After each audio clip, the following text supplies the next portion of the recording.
نحمده ونصلي على رسوله الكريم اما بعد اعوذ بالله من الشيطان الرجيم بسم الله الرحمن الرحيم ربي اشرح لي صدري ويسر لي امري واحلل عقدة من لساني يفقهوا قولي ربي زدني علما ربي زدني علما ربي زدني علما۔ پارہ نمبر 24 پڑھ رہے ہیں۔ ثلاثہ ہم نے کل کیا تھا پارہ نمبر 24 کا، آج اس سے آگے پڑھیں گے۔ سورہ حامیم سجدہ پڑھ رہے ہیں، اس کا رکوع نمبر 2 آج سٹارٹ کریں گے۔ چلیے ہم سٹارٹ کرتے ہیں۔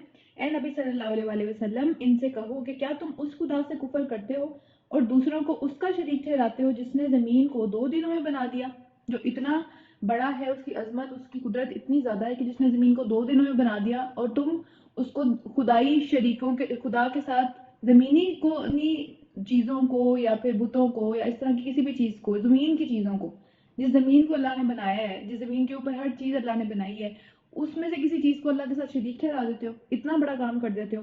وہی تو ہے جو سارے جہانوں کا رب ہے، اس نے زمین کو وجود میں لانے کے بعد اوپر سے اس کو اپنی جگہ پر رکھنے کے لیے پہاڑ اس کے اوپر جمع کر دیے تاکہ وہ ہلے نہیں، تاکہ وہ اپنی جگہ سے سمٹ نہ جائے۔ جیسے کاغذ ہوتا ہے نا، اگر اس کو ہم اس کے اوپر کوئی ہوا چل رہی ہے یا کوئی اس طرح کا معاملہ ہے تو اس کے اڑنے کا، اس کے آپس میں ایک دوسرے کے گتھم گتھا ہو جانے کا خطرہ ہوتا ہے کہ وہ کہیں اڑ کے ادھر ادھر چلا جائے یا اس کا کوئی وہ معاملہ نہ ہو جائے۔ تو اس کو اپنی جگہ پہ ٹکانے کے لیے اللہ تعالیٰ نے اس کے اوپر پہاڑ جما دیے، اور پھر اسی زمین کے اندر بہت ساری برکتیں رکھ دی، اور اس کے اندر سب مانگنے والوں کے لیے، یعنی جو بھی اس کے اوپر رہتے ہیں اس مانگنے والوں کے لیے ان کی ضرورت کو پورا کرنے کے مطابق ٹھیک ٹھیک ایک اندازے سے اس کے اندر خوراک کا سامان رکھ دیا۔ ہر دنیا کی کوئی بھی مخلوق ہے، چاہے ہمیں وہ آنکھوں سے نظر آتی ہے چاہے نہیں نظر آتی، وہ اسی زمین سے اپنا خوراک لیتی ہے نا۔ لیکن اسی زمین میں عرصہ دراز سے لوگ اس میں سے کھا رہے ہیں، اس میں سے اگا رہے ہیں، لیکن یہ ختم نہیں ہو رہا ابھی تک۔ اور یہ کام اللہ تعالیٰ نے 4 دن میں کر دی ہے۔ اور پھر وہ آسمان کی طرف متوجہ ہوا، اور اس وقت وہ محض دھواں کے جیسا تھا، جیسے دھواں نہیں ہوتا ویسا تھا وہ، آسمان کی کوئی شکل نہیں تھی جس طرح کہ ابھی ہم دیکھتے ہیں۔ تو اس نے آسمان اور زمین سے کہا کہ وجود میں آ جاؤ، خواہ تم چاہو یا نہ چاہو۔ یعنی اس سے کیا پتہ چلتا ہے کہ اتنی بڑی بڑی مخلوقات اللہ تعالیٰ کی، یعنی ہم ابھی تک اپنی جتنی بھی زندگی ہم نے گزاری ہے، ہم نے اپنی پوری زمین بھی نہیں دیکھی کہ اللہ تعالیٰ نے کتنی خوبصورت بنائی ہے، کیا کیا چیزیں زمین کے اندر ہیں، کیا کس طریقے سے ہے، یہ کیا کیا ہو رہا ہے زمین کے اندر۔ لیکن زمین اور آسمان اللہ تعالیٰ کی بہت بڑی بڑی مخلوقات میں سے ہیں، ہم انسان کچھ بھی نہیں ہے اس کے آگے۔ اور یہ اتنی بڑی مخلوقات اللہ تعالیٰ نے ان کو کہا کہ تم وجود میں آ جاؤ، چاہے تم چاہو یا نہ چاہو، تمہاری مرضی نہیں ہے۔ اور انہوں نے آگے سے کیا کہا کہ ہم آ گئے فرما برداروں کی طرح، مطلب ہم آپ کے فرما بردار ہیں، چاہے ہم چاہیں یا نہ چاہیں۔ آپ نے جس طرح ہماری ساخت بنانی چاہیے، آپ نے جس طرح ہمارا ڈیزائن چاہا، آپ نے جس طریقے سے چاہا کہ ہم اس طریقے میں کنورٹ ہو جائیں، ہم اس طریقے میں کنورٹ ہو گئے، چاہے وہ چاہتے یا نہ چاہتے، وہ ایک ہی رب کے آگے جھکے ہوئے تھے۔ لیکن ہمیں دیکھیں ہم اتنے چھوٹے ہیں آسمان اور زمین کے آگے، اور پھر بھی ہماری عقل نہیں ختم ہوتی۔ پھر تب اس نے 2 دن کے اندر آسمان بنا دیے، اور ہر آسمان میں اس کا قانون اس کو وہی کر دیا کہ کس طریقے سے چلے گا آسمان، کیونکہ ظاہر آسمان بھی زیادہ ہے نا، 7 آسمان ہے، ہر جگہ کا ہر آسمان کا ایک قانون ہے۔ تو وہ اللہ تعالیٰ نے اس کو وہی کر دیا، جیسے اللہ تعالیٰ نے ہم پہ سانس وہی کی ہوئی ہے نا، کہ وہ ہمیں پتہ ہے، جیسے یہ بچہ پیدا ہوتا ہے وہ سانس لیتا ہے، اس کو کوئی بتاتا نہیں ہے کہ سانس لینا ہے، اللہ تعالیٰ نے وہی کی ہوئی ہے ہم پہ یہ کہ سانس لینی ہے۔ اور ہم 10,000 کام اور بھی کر رہے ہیں، سانس کو ہم سوچتے بھی نہیں ہیں، اپنی مرضی سے کھینچتے بھی نہیں ہیں، وہ آتی جاتی ہے۔ تو یہ اس طرح کی وہی کی ہوئی ہے آسمان کے اوپر بھی کہ اس طرح کام کرنا ہے، بس یہ کام ہے۔ اور آسمان دنیا کو، یعنی جو ہمیں نظر آتا ہے، اس کو چراغوں سے آراستہ کر دیا جو کہ ستارے ہیں، اور اسے خوب محفوظ کر دیا۔ یعنی آسمان کے اندر جا کے کوئی بندہ جو ہے وہ، جس طرح جنات کی ہم نے بات پڑھی تھی کہ وہ گن سن لینے کی کوشش کرتے ہیں کہ فرشتے کیا بات کر رہے ہیں، کیا فیصلہ ہوا ہے، کیا بنے گا اب، اس طرح کی باتیں، لیکن اللہ تعالیٰ نے اسے خوب محفوظ کر دیا ان ستاروں کے ذریعے سے۔ یہ سب کچھ ایک بہت زبردست اور سب کچھ جاننے والی ہستی کا ایک منصوبہ ہے، ایک پلان ہے یہ سب کچھ۔ اگر اب یہ لوگ منہ موڑتے ہیں اتنی بڑی بڑی باتیں سننے کے بعد بھی، تو ان سے کہہ دو کہ تم کو اسی طرح کے ایک اچانک ٹوٹ پڑنے والے عذاب سے میں ڈراتا ہوں، جیسا کہ قوم عاد اور سمود کے اوپر نازل ہوا تھا، جب خدا کے رسول اس کے پاس آئے، ان قوموں کے پاس آئے، آگے سے آئے، پیچھے سے آئے، ہر طرف سے آئے۔ یعنی کہیں اس طرح کا موقع نہیں بچا کہ کسی کے پاس بھی یہ بات نہیں رہے گی کہ مجھے پتہ نہیں تھا۔ ہر انسان نے پتہ چلنے کے بعد جان بوجھ کے اپنی پوری شعوری طور پہ اس کو جو ہے وہ سمجھ لیں کہ اگنور کیا تھا اس میسج کو۔ جب انہوں نے اس کو سمجھایا، اس قوم کو سمجھایا کہ اللہ کے سوا کسی کی بندگی نہ کرو، تو انہوں نے کہا کہ ہمارا رب چاہتا تو وہ فرشتے بھیجتا، یعنی جس طرح ہماری ڈیمانڈ ہے کہ بھئی فرشتے آئیں ہم پھر مانیں گے۔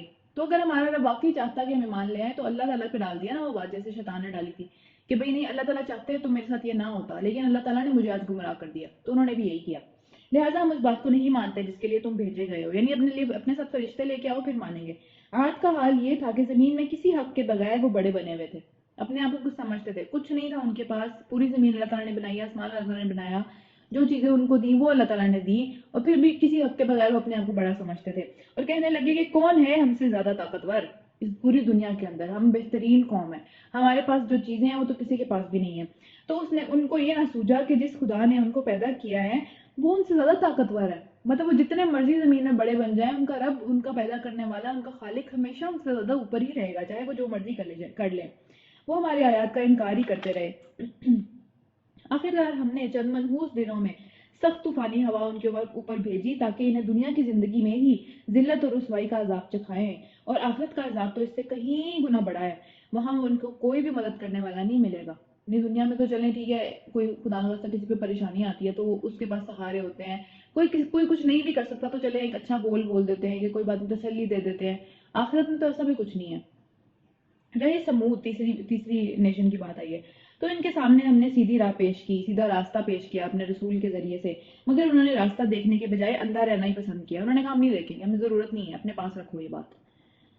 آخر ان کے کرتوتوں کی وجہ سے سخت ذلت والا عذاب ان کے اوپر ٹوٹ پڑا، اور ہم نے ان لوگوں کو بچا لیا جو کہ ایمان والے تھے، اور وہ صرف ایمان والے نہیں تھے، اس کے بعد وہ کیا کرتے تھے کہ گمراہی اور غلط کاموں سے پرہیز کرتے تھے۔ اس طرح نہیں ہے کہ بس میں نے کہہ دیا میں ایمان والا ہوں تو میری بچت ہو گئی، ایسا نہیں ہے۔ رکو نمبر 3، اور ذرا اس وقت کا خیال کرو کہ جب اللہ کے یہ دشمن دوزخ کی طرف جا رہے ہوں گے، سارے کے سارے اکٹھے گھیر کے لے کے آئے جائیں گے، جانے کا تو کسی کا بھی دل نہیں کرے گا نا، تو سب کو جو ہے وہ ڈنڈے کے زور پہ گھیر کے لے کے آیا جائے گا، ان کے اگلوں کو پچھلوں کے آنے سے روکا جائے گا، یعنی سب کو اکٹھا ایک پلندہ بنا کے اکٹھا پھینکا جائے گا، سارے دوسرے کے اوپر نیچے۔ ہم سوچ سکتے ہیں کیا وہاں پہ حالات ہوں گے۔ آج ہم دیکھتے ہیں نا پاکستان میں اسپیشلی اس چیز کو ذرا آبزرویشن میں آتی ہے یہ چیز کہ اگر مرغیوں کے فارم ہوتا ہے مرغیوں کا، اس میں سے مرغیاں لے کے جائی جا رہی ہوں، کس قدر گندے طریقے سے ان کو ٹریٹ کر رہے ہوتے ہیں کہ مطلب ان کو نہیں پتا ہوتا کہ بھئی 1 ہے 2 ہے 5 ہے 10 ہے کتنی ہے ان کے ہاتھ میں، انہوں نے ایسے پلندوں کے پلندے پھینکنے ہوتے ہیں، وہ بھی بیچاری نہ اٹھ پاتی ہیں نہ بیٹھ پاتی ہیں نہ ان کو جگہ ملتی ہے، کیا حالات ہوتے ہیں ان کے ساتھ۔ اور ہمارے ساتھ اگر کوئی ایسا کرے ہمیں کیسا لگے گا؟ اور وہ بھی ہم خدا نہ خاصا جانا بھی جہنم میں، کوئی اچھی جگہ نہیں جا رہے۔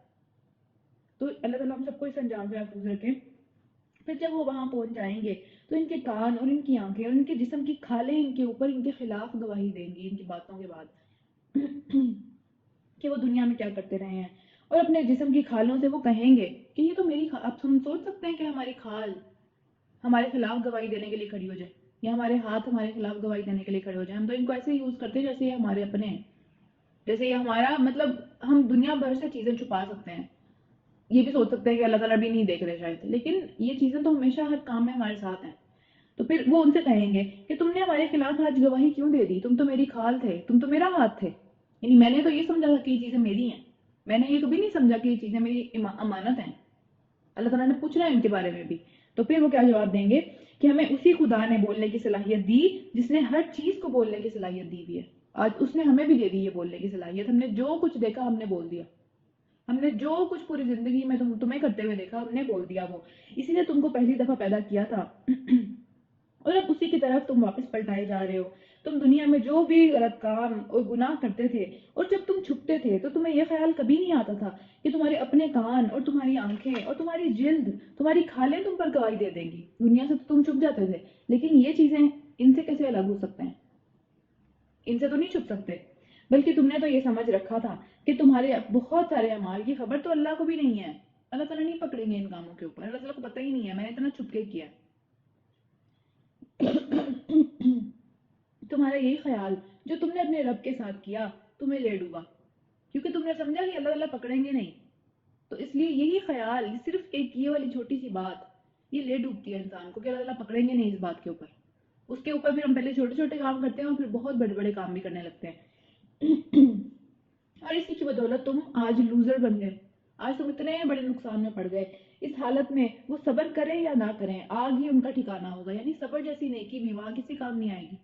ہم پتہ نہیں کہ دنیا میں اگر ہم صبر کرتے ہیں کچھ معاملات اس طرح کے ہوتے ہیں جو کہ ظاہر ہے ہر وقت کوئی نہ کوئی مصیبت کوئی نہ کوئی پریشانی چل رہی ہوتی ہے، اس کے اوپر اگر ہم صبر کرتے ہیں اس کے اوپر ہمارا اجر کیا ہے، اللہ تعالیٰ نے نہیں بتایا کتنا اجر ملے گا اس کے اوپر بے شمار اجر اللہ تعالیٰ جتنا چاہیں گے دیں گے، بالٹیاں بھر بھر کے ملے گا۔ باقی سب چیزوں کا نپاتلا اجر ہے کہ بھئی اس چیز کا اتنا اس چیز کا اتنا، لیکن صبر کا کوئی اجر نہیں ہے، لکھا کہیں پہ بھی نہیں ہوا، جتنا اللہ چاہیں گے دیں گے۔ تو اس لیے اس سے نا ہمیں یہ چیز بھی سوچنی چاہیے کہ ہماری زندگی میں جو پریشانیاں یا مشکلات آتی ہیں نا وہ شاید اس لیے آتی ہیں کہ اللہ تعالیٰ ہم اس چیز تک پہنچ نہیں پا رہے ہوتے اپنے اعمال کے ذریعے سے جہاں پہ ہمیں ہونا چاہیے، جہاں پہ اللہ تعالیٰ چاہتے ہیں کہ ہم ہوں. تو پھر کوئی مصیبت آ جاتی ہے جس پہ ہم صبر کرتے ہیں تو وہ اتنا پھر اس کے اندر اللہ تعالیٰ ہمیں دیتے ہیں، ظاہر آخرت میں دیں گے، دنیا میں بھی دیتے ہیں کہ ہم وہاں تک پہنچ جاتے ہیں، پھر اپنی جنت میں انشاءاللہ اس گھر تک پہنچ جائیں گے. پھر تو مصیبتوں کو اتنا برا نہیں لینا چاہیے کہ یہ میرے اوپر ہو گیا، میرے ساتھ ہو گیا. میرا گلا آج جو ہے نا اچھا چلیں آگے چلتے ہیں. آگ ہی ان کا ٹھکانہ ہوگی، اور اگر وہ رجوع کرنا چاہیں گے بھی، یعنی کہ واپس پلٹ کے توبہ کرنا چاہیں گے بھی، تو انہیں کوئی موقع نہیں دیا جائے گا. ہم نے ان پر ایسے ساتھی مسلط کر دیے تھے دنیا کے اندر، ایسے دوست ان کے تھے ان کے پاس جو کہ ان کے آگے اور پیچھے انہیں ہر چیز خوشنما اور اچھی بنا کر دکھاتے تھے کہ نہیں تم بالکل ٹھیک کر رہے ہو. واپس پلٹنے ہی نہیں دیتے تھے انہیں. اچھا واپس پلٹنے ہی نہیں دیتے تھے انہیں، ان کے آگے پیچھے ہر جگہ سے وہ ان کو کہیں سے بھی اگر ان کے دماغ میں یہ خیال آتا تھا کہ بھئی نہیں میں غلط کر رہا ہوں، مجھے ایسا نہیں کرنا چاہیے، تو ان کے جو ارد گرد والے دوست تھے اللہ تعالیٰ نے وہ مسلط ایسے کر دیا ان کے اوپر. ظاہر اللہ تعالیٰ نے تو مسلط نہیں کیا، ہم اپنی مرضی سے دوست بناتے ہیں. تو اس لیے یہ بہت زیادہ ضروری چیز ہے کہ اچھے دوست بنائے جائیں. ہم نے پہلے بھی بات کی ہے نا اس بات کے اوپر، اچھے دوست بنانا بہت ضروری ہے.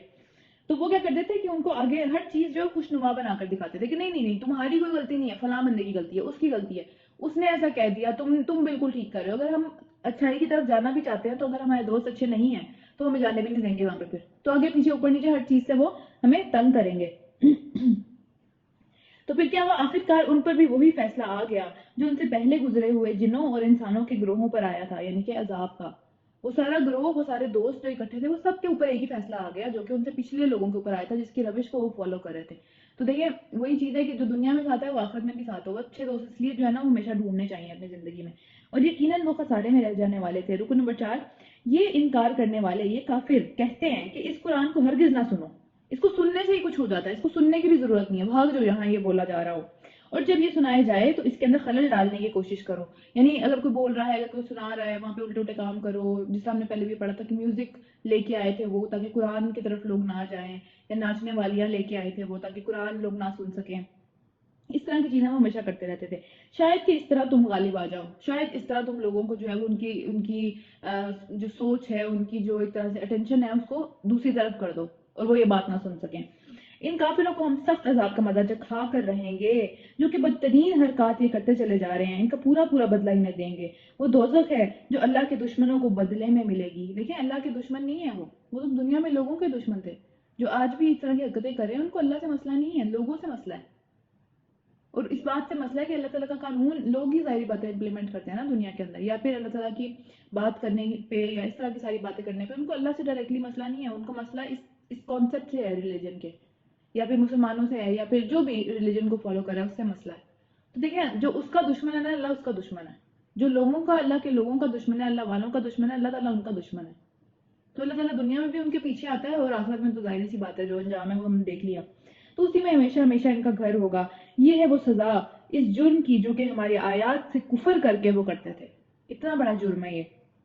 وہاں یہ کافر کہیں گے کہ اے ہمارے رب ذرا ہمیں دکھا دے ان جنوں اور انسانوں کو جنہوں نے ہمیں گمراہ کیا تھا، جن کے پیچھے ہم چل پڑے، جن کی ہم نے بات مان لی، جس کو ہم نے لیڈر مان لیا، جس کو پیچھے ہم آنکھیں بند کر کے اس کی جو ہے وہ فالوئنگ کرنے لگے. ان کا کیا حال ہوا آج؟ تو پھر ہمیں آج ان کے اوپر اتنا غصہ ہے کہ ہم انہیں اپنے پاؤں تلے روندنے کے لیے تیار کھڑے ہیں کہ ان کے اوپر اتنا غصہ نکالیں کہ جن کی وجہ سے ہم یہاں پہنچ گئے تاکہ وہ خوب ذلیل و خوار ہو جائیں. ہم بھی اپنا غصہ نکالیں ان کے اوپر. تو آج ہم جاننے دیتے ہیں نا اپنے لیڈرز کے اوپر، تو وہاں کیا حالات ہوں گے. جن لوگوں نے کہا کہ اللہ ہمارا رب ہے اور پھر اس پر وہ ثابت قدم رہے، اس کے اوپر مصیبتیں آئیں گی. اس بات کو کہنے کے بعد فوراً سے پہلے مصیبتیں آنے لگیں گی اور شاید ساری زندگی آتی رہیں. بہت ہم نے دیکھا نا نبی صلی اللہ علیہ وسلم کی زندگی میں بھی بہت اینڈ پہ جا کے جب مکہ فتح ہو گیا، ایون مکہ فتح ہونے کے بعد بھی جو غزوہ تبوک آ گئی تھی جس کے بارے میں ہم نے سورۃ توبہ میں پڑھا تھا کہ وہاں پہ جو ہے وہ اتنا دور جانا تھا، 30,000 لوگ تھے اور کوئی کھانا نہیں تھا، قحط چل رہا تھا مدینہ میں، بہت مشکل تھی وہ بھی. تو بالکل اینڈ والے دن تھے وہ. تو ضرور ہمارے لیے ٹیسٹ ہے نا یہ. جس نے کہہ دیا نا کہ اللہ میرا رب ہے اس کے لیے یہ ٹیسٹ بن گیا، بس پھر جنت نہیں رہی اس کے لیے. پھر یہ تو پھر اس نے ثابت قدم رہنا اس چیز کے اوپر. اس نے اپنے اعمال سے، اپنی زبان سے، اپنی حرکتوں سے، اپنی سوچ سے اس چیز کو پروف کرنا ہے کہ واقعی اللہ میرا رب ہے. کیونکہ پھر ٹیسٹ آئیں گے، ایک کے بعد ایک آئے گا. اور پھر یقیناً ان پر فرشتے نازل ہوتے ہیں. فرشتے ان کے لیے ایک امن کا سبب بنتے ہیں, ان کے دل کو سکون دیتے ہیں. ارد گرد ان کے, جس میں ابھی ہم پڑھ رہے ہیں, ہمارے ارد گرد فرشتے ہیں کیونکہ ہم اللہ کی کتاب پڑھ رہے ہیں, ہمارے لیے دعائیں کر رہے ہیں, ہمارے لیے اچھی اچھی باتیں کر رہے ہیں. کیا باتیں کرتے ہیں یہ پڑھتے ہیں یہاں پہ, اور ان سے کہتے ہیں کہ نہ ڈرو, غم نہ کرو, کوئی پریشانی کی بات نہیں ہے, کچھ مسئلہ نہیں ہے, اور خوش ہو جاؤ اس جنت کی بشارت سے جس کا تم سے وعدہ کیا گیا ہے. اسپیشلی جب انسان کی موت آتی ہے, نیک انسان کی, اس وقت یہ فرشتے آ کے یہ بات کرتے ہیں, آ کے اس کو کہتے ہیں, کیونکہ وہ ڈر رہا ہوتا ہے کہ یہ کون آ گیا. تو پھر وہ یہ کیا کہتے ہیں کہ نہ ڈرو, غم نہ کرو, اور خوش ہو جاؤ اس جنت کی بشارت سے جس کا تم سے وعدہ کیا گیا ہے. ہم اس دنیا کی زندگی میں بھی تمہارے ساتھی ہیں. وہ ہمارے ساتھ ہیں فرشتے, وہ ہمارے لیے دعائیں کرتے رہتے ہیں. کل ہم نے پڑھا تھا نا کہ بہت ساری ایسی چیزیں ہیں جس سے فرشتے جو ہے وہ ہمارے لیے دعائیں کرتے ہیں, جیسے کہ اچھی بات کسی کو سکھانا, اچھی بات اپنی اولاد کو بتانا, اچھی باتیں ادھر ادھر خیر کی باتیں کرنا. اس کے علاوہ جو ہے وہ بندہ رات کو سحری کرتا ہے اٹھ کے, اس کے لیے فرشتے دعائیں کرتے ہیں. اس کے علاوہ اگر کوئی بندہ وضو کر کے سوتا ہے, اس کے لیے فرشتے دعائیں کرتے ہیں. جہاں پہ اللہ کا ذکر کیا جا رہا ہوتا ہے, اس کے لیے فرشتے دعائیں کرتے ہیں. اسی طرح اگر ہم کسی اپنے دوست کی غیر موجودگی میں اس کے لیے دعا کرتے ہیں, فرشتہ ہمارے لیے دعا کرتا ہے. تو یہ ہوتے ہیں ہمارے ساتھ ادھر ادھر. لیکن اگر ہم گندے ہوں گے, ہماری جو بھی ہم نے پہلے پڑھا فرشتے کس طریقے سے آتے ہیں, پڑھ چکے ہیں ہم یہ ساری چیزیں, لیکن بہرحال یہ ہمارے ساتھی ہیں اس دنیا کی زندگی میں بھی, اور آخرت میں بھی ہمیں ایک امن کا پیغام دیں گے انشاءاللہ. اللہ تعالیٰ ہم سب کو ان لوگوں میں سے کریں کہ ہم ڈرتے اور اس طرح کی حالت نہ ہو ہماری, جو کہ ہم پڑھتے ہیں نا کہ قرآن میں کہ آخرت والے دن کیا حالت ہوگی. وہاں جو کچھ چاہو گے تمہیں ملے گا, اور ہر چیز جس کی تم تمنا کرو گے وہ تمہاری ہوگی. کوئی مسئلہ نہیں ہے وہاں پہ. اور یہ ہے وہ سامان جو کہ اس ہستی کی طرف سے جو کہ بہت غفور اور رحیم ہے. رکو نمبر 5, اور اس شخص کی بات سے اچھی اور کس کی بات ہوگی جس نے اللہ کی طرف لوگوں کو بلایا اور نیک عمل کیا, اور یہ کہا کہ میں سب سے پہلے مسلمان ہوں. سب سے پہلے اپنی ذات, بعد میں دوسروں کو. پہلے اپنی ذات میں بہتری, پہلے اپنی ذات میں سیکھنا, اور پھر دوسروں کی بات ہوتی ہے. تو اس نے کہا کہ سب سے پہلے میں جھکنے والا ہوں, میں جھکا ہوا ہوں, اور پھر میں دوسروں کو جو ہے وہ اچھی بات سکھاؤں. اور اے نبی صلی اللہ علیہ وسلم, نیکی اور بدی ایک جیسی نہیں ہے. یہ دونوں چیزیں ایک جیسی کبھی ہو ہی نہیں سکتی. اور تم بدی کو اس نیکی سے دفع کرتے رہو جو کہ بہترین ہو. یعنی اگر کوئی تمہارے ساتھ برا کر دیتا ہے, اگر کسی نے بہت برا سلوک کیا, بہت فضول قسم کی کوئی بات کی, ایسا اس طرح کی حرکت کی, تو اس کو اچھے طریقے سے اس کو دور کر دو. یعنی اس میں ضروری نہیں ہے کہ ہم بھی اس بندے کے لیول پہ پہنچ جائیں اور اس بندے کے لیول پہ جا کے اس کو جو ہے وہ اس سے بھی زیادہ زور سے مکہ ماریں. ٹھیک ہے, تو یہ نیکی کو بدی سے دفع کرو جو کہ بہتر ہو. تم دیکھو گے کہ یہ کرنے سے تمہارے ساتھ جس کی بہت سخت قسم کی بھی دشمنی ہے نا, جو تمہارا بہت بڑا دشمن ہے, بہت بڑا تمہارا خلاف ہے, مخالف ہے تمہارا, وہ تمہارا جگری دوست بن جائے گا یہ کرنے سے. یہ طریقہ ہے, یہ وہ طریقہ ہے جو کہ نبی صلی اللہ علیہ وسلم نے اپنایا تھا, اور ان کے بڑے سے بڑے دشمن بھی ان کے دوست بن گئے تھے, سب اسلام لے آئے تھے. جس کی قسمت میں نہیں تھا وہ نہیں لے کے آیا, لیکن یہ ایک زندگی کا اصول ہے, اس کو دیکھنا ہے کہ جس نے برائی کی ہے اس کو ضروری نہیں ہے ہم بھی اسی لیول پہ جا کے گریں. ٹھیک ہے, وہ ظاہری بات ہے, ایک یہ الگ بات ہے کہ آپ اس کے ساتھ بہت اچھائی کریں, وہ تو ایک احسان کا درجہ بہت اوپر آ گیا, لیکن اسٹل کسی نہ کسی درجے میں اچھائی کر دیں. تو پھر تم دیکھو گے کہ تمہارے ساتھ جس کی بہت دشمنی پڑی ہوئی تھی نا, وہ تمہارا جگری دوست بن گیا. لیکن یہ جو صفت ہے, یہ جو کام ہے, یہ جو خصوصیت ہے کسی کی, یہ نصیب نہیں ہوتی صرف ان لوگوں کو جو کہ صبر کرتے ہیں, کیونکہ صبر کرنا پڑتا ہے نا لوگوں کی باتوں پہ. اچھی نہیں لگتی لوگوں کی باتیں, فضول لگتی ہیں, لیکن جب انشاءاللہ مشن بڑا ہوتا ہے نا ہمارا, تو پھر وہ چیزیں ہم برداشت کر جاتے ہیں بہت ساری. تو پھر کیا ہوا کہ وہ صبر کرتے ہیں, اور یہ مقام حاصل نہیں ہوتا مگر صرف ان لوگوں کو جو بڑے نصیب والے ہوتے ہیں. کیونکہ صبر, جو ابھی ہم نے پہلے بھی بات کی, کہ اس کا جو انجام ہے, اس کا جو صلہ ہے, وہ بہت زیادہ بڑا ہے, ہم سوچ بھی نہیں سکتے. وہ اتنا بڑا ہے کہ جیسے جو دنیا میں جن کو آزمایا گیا, جن کے اوپر مصیبتیں آئیں, قیامت والے دن جب ان کو اجر دیا جائے گا نا ایسے بھر بھر کے, تو جن لوگوں کے اوپر وہ مصیبتیں نہیں آئیں اس طریقے سے, وہ خواہش کریں گے کہ کاش دنیا میں ہماری ایک بھی دعا قبول نہ ہوئی ہوتی, کاش دنیا کے اندر ہمارے جو جلد ہے اس کو کینچیوں سے چیرا جاتا, کینچیوں سے پھاڑا جاتا, تو آج ہمیں بھی اجر مل جاتا. تو اللہ تعالیٰ نا چوز کرتے ہیں لوگوں کو کہ جس کی آزمائش کی جاتی ہے, جس کے اوپر جو ہے وہ مصیبت آتی ہے. ہمیشہ ہر چیز عذاب نہیں ہوتی, ہمیشہ ہر چیز برائی نہیں ہوتی. ہر مصیبت, ہر پریشانی جو ہمارے اوپر آتی ہے وہ ایک اپرچونٹی ہے اللہ تعالیٰ کی طرف واپس جانے کے لیے, اور وہ اللہ کی طرف سے آ رہی ہوتی ہے. ہر انسان پریشان نہیں ہے دنیا کے اندر, وہ ظاہر ہے کسی اور چیز کی وجہ سے ہوگا, لیکن اللہ تعالیٰ کی طرف واپس پلٹانے والی ایک آزمائش, یہ ایک نعمت ہے اللہ تعالیٰ کی, اس کی قدر کرنی چاہیے نا ہمیں. اور اگر تم شیطان کی طرف سے کوئی اکساہٹ محسوس کرو, کیونکہ یہ کام مشکل ہے جو جس کی بھی یہاں پہ بات کی گئی ہے, تو اگر کوئی شیطان کی طرف سے اکساہٹ محسوس کرو کہ اس کا تو میں آج منہ ہی توڑ دوں, اس کو تو میں آج ایسا جواب دوں کہ یہ تو اپنی اوقات پہ واپس آ جائے, تو پھر اللہ کی پناہ مانگو. اعوذ باللہ السمیع العلیم، یہ ہم دعا یاد بھی کیے، میرا خیال ہے کسی کو تو یاد ہوگی. اعوذ باللہ السمیع العلیم من الشیطان الرجیم من ہمزی ونفخی ونفسی. ٹھیک ہے، تو پناہ مانگو تو کیونکہ اللہ سب کچھ سنتا اور جانتا ہے. اللہ کی نشانیوں میں سے ہے یہ دن اور رات اور سورج اور چاند. سورج اور چاند کو سجدہ نہ کرو، یہ سجدہ کرنے کی چیزیں نہیں ہیں، یہ تو خود مخلوق ہے، خالق تھوڑی ہیں، بلکہ اس خدا کو سجدہ کرو جس نے انہیں بھی پیدا کیا ہے. اگر واقعی تم اس کی عبادت کرنے والے ہو تو تمہیں اسی کے آگے جھکنا چاہیے. یہ ارد گرد کی چیزیں ہیں، یہ جو اللہ تعالیٰ کی مخلوقات ہیں، ان کے آگے جھکنے کا کیا مطلب ہے؟ لیکن اگر یہ لوگ غرور میں آ کر اپنی ہی بات پر اڑے رہیں گے تو پرواہ نہیں، کوئی مسئلہ نہیں ہے، اڑے رہیں. جو فرشتے تیرے رب کے مقرب ہیں، اللہ تعالیٰ کے قریب ہیں، وہ شب و روز اس کی تسبیح بیان کر رہے ہیں. اللہ تعالیٰ کو ہماری تسبیحوں کی ضرورت نہیں ہے. اللہ کی تسبیح کرنے کے لیے پوری کائنات موجود ہے، فرشتوں سمیت.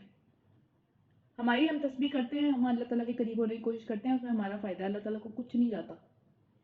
اور کبھی تھکتے بھی نہیں ہیں وہ. ہم تو تھک جاتے ہیں نا، ایک تسبیح کر لیا، یہ بڑا تھکن ہو گئی، اب تو نیند آ رہی ہے، اب تو بس آرام سے میں سکون سے بیٹھتی ہوں. اور اللہ کی نشانیوں میں سے ایک یہ ہے کہ تم دیکھتے ہو کہ زمین سونی پڑی ہوئی تھی، ویران تھی، پھر جو ہی ہم نے اس کے اوپر پانی برسایا آسمان سے، ایک دم تم نے دیکھا کہ وہ زندہ ہو گئی، اس میں سے زندہ چیزیں نکلنے لگی، زندہ پودے پھل جو بھی اس میں سے نکلا وہ نکلا اور پھول جاتی ہے. یقیناً جو خدا اس مری ہوئی اتنی بڑی زمین کو زندہ کر دیتا ہے وہ مردوں کو بھی زندہ کر سکتا ہے. اس کے لیے کوئی مشکل کام نہیں ہے. یہ ایک زمین بڑی ہے یا ہم بڑے ہیں؟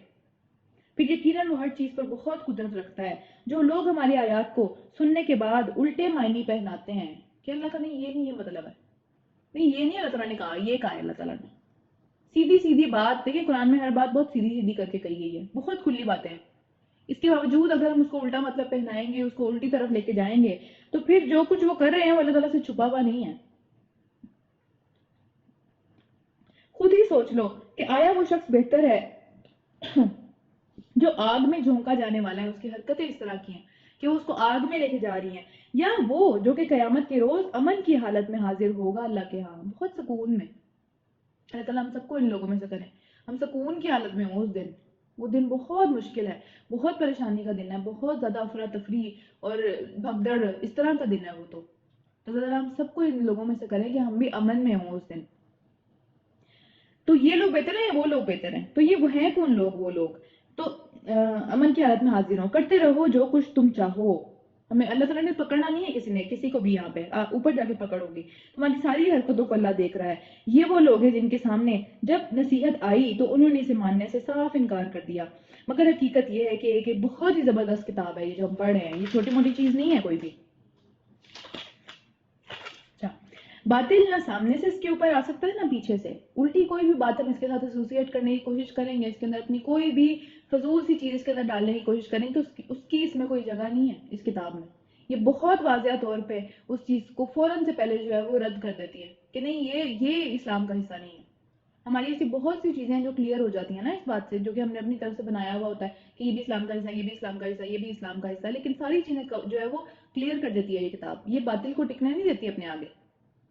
تو پھر یہ ایک بہت نازل کردہ جو چیز ہے، یہ ایک بہت ہی حکیم حکمت والے ایک رب کی طرف سے ہے جو جس کے لیے ساری کی ساری حمد ہے. دنیا کی ساری حمد اس کے لیے ہے، ساری کی ساری تعریف ہی اس کے لیے ہے.